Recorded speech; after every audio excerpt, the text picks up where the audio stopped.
આ જે રાષ્ટ્રીય ગ્રામીણ અભિયાન એ જે અમારી 5 દિવસની તાલીમ હતી 24 તારીખથી 28 તારીખ સુધીની, જેમાં અમે કાપી હાજરી આપી. આ 2 દિવસમાં અમને આ તાલીમમાં ઘણું બધું શીખવા મળ્યું.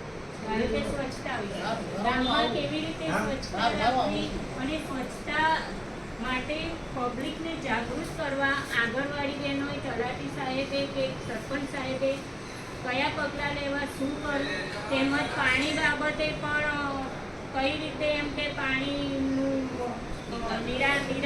નિકાલ કરવો એ વિશે અમને સમજાયું. તેમજ હરિયાળી વિશે, એટલે કે ગામમાં વૃક્ષો વાવવા, જેના કારણે એમ કે માણસોનું પબ્લિકની આરોગ્ય સારું રહે છે, સ્વચ્છ હવા મળે છે, તેના કારણે વરસાદ આવે છે અને ખેતીવાડી પણ સારી થાય છે. તેમજ અમને સોલર પેનલ વિશે પણ સમજ આપી. અમને આ તાલીમમાં ઘણું બધું શીખવા મળ્યું. એ બદલ